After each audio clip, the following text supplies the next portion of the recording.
Bagaimana proses pencarian korban longsor di tempat pengolahan sampah terpadu atau TPST Bantar Gebang, Bekasi, Jawa Barat? Kita tanyakan langsung pada jurnalis Kompas TV Edwin Chan dan juru kamera Denny Joshua di Bekasi, Jawa Barat. Edwin, untuk saat ini kita mengetahui bahwa 5 orang masih hilang dan masih dalam proses pencarian. Lalu seperti apa kondisi terkini proses pencarian terhadap para korban? Selamat siang Juno dan juga saudara, evakuasi dan pencarian masih terus dilakukan sejak malam tadi.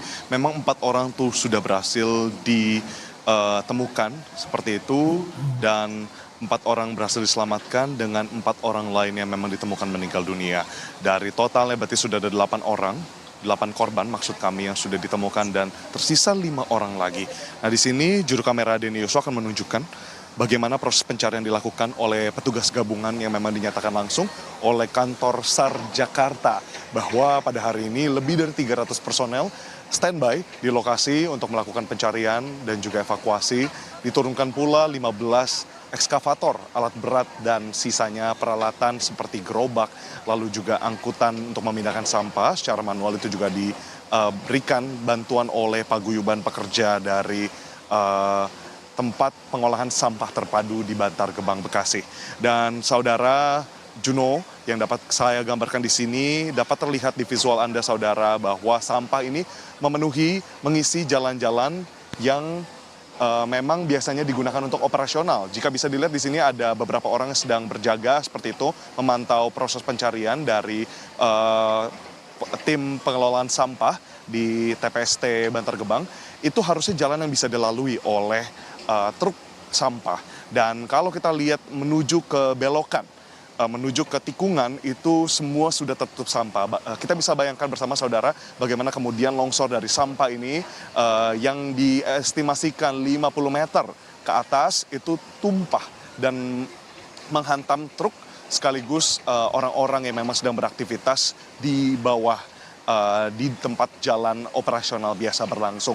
Dan saudara, tadi juga kami saksikan sudah ada beberapa bangkai dari truk-truk yang berhasil kemudian dipisahkan dan dibawa akhirnya untuk kemudian dilakukan evakuasi lebih mendalam oleh pihak kepolisian. Nanti kemudian sebagaimana disebutkan oleh Kepala Kantor SAR Jakarta tadi sudah ada Desyana Kartika menyatakan nanti koordinasi dilakukan dengan Pemda, Pemprov Jakarta, Pemda Banten, lalu juga akan dilakukan kepada kepolisian, bukan hanya dari segi pencarian dan juga pelaporan korban-korban yang diduga masih hilang, tapi juga bagi mereka yang nanti ke depannya dari proses penindakan hukum berikutnya. Dan saudara, yang dapat digambarkan tadi juga lewat gambar ekskavator yang kemudian mencari di sini sambil mengeruk sampah untuk kemudian dipindahkan ke tempat asalnya, karena disebutkan tadi oleh semalam Menteri LH Faisal Nurrofiq dan juga tadi oleh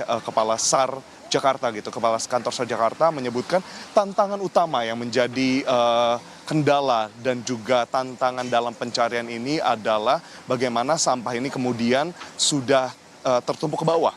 Ini berarti akan ada potensi bahwa longsor berikutnya kemungkinan juga terjadi. Belum lagi ditambah sejak pagi tadi kami memantau cuaca gerimis, lalu kemudian sekarang mungkin sudah tidak lagi hujan, namun keadaan di sini juga masih ada beberapa awan mendung. Kita tidak bisa kemudian memperkirakan untuk evakuasi ini dapat berjalan semulus yang diperkirakan. Dan untuk hal-hal itulah, untuk karena adanya risiko-risiko untuk pencarian kemudian terhambat karena cuaca, lalu juga karena tantangan dari sampah yang kemudian bisa tumpah kembali ke jalan, ini yang kemudian diantisipasi oleh tim SAR dan tim gabungan untuk kemudian mengangkat sampah untuk kembali ke asalnya terlebih dahulu, ke tempat yang lebih aman supaya nantinya tidak ada korban jiwa yang bertambah dari proses pencarian atau evakuasi ini. Dan saudara, juga tadi diinformasikan bukan hanya dari segi medan, tapi juga bagaimana kemudian zat-zat yang dikeluarkan, gas yang kemudian dihasilkan dari sampah, tumpukan sampah ini kemudian menjadi kendala bagi para pencari korban, bagi para petugas pun, bagi korban untuk kemudian bertahan dan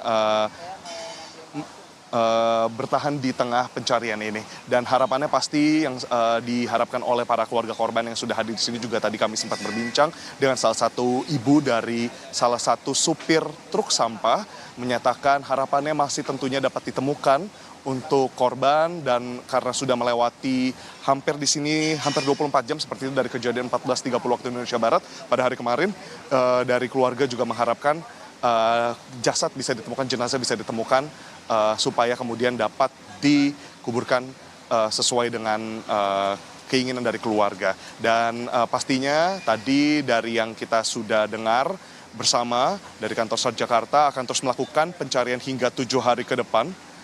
Dan nanti kita akan pantau bersama karena dikabarkan juga dari pihak Pemprov Jawa Barat akan hadir di tempat pengolahan sampah terpadu Bantar Gebang ini. Kembali ke studio. Kita harapkan operasi pencarian dapat menemukan titik terang hari ini dan juga ini menjadi persoalan yang harus diselesaikan oleh pemerintah pusat dan juga daerah terkait dengan darurat sampah terutama di Kota Besar. Terima kasih atas laporan Anda, jurnalis Kompas TV Edwin Chan dan juga juru kamera Denny Joshua dari Bantar Gebang, Bekasi, Jawa Barat.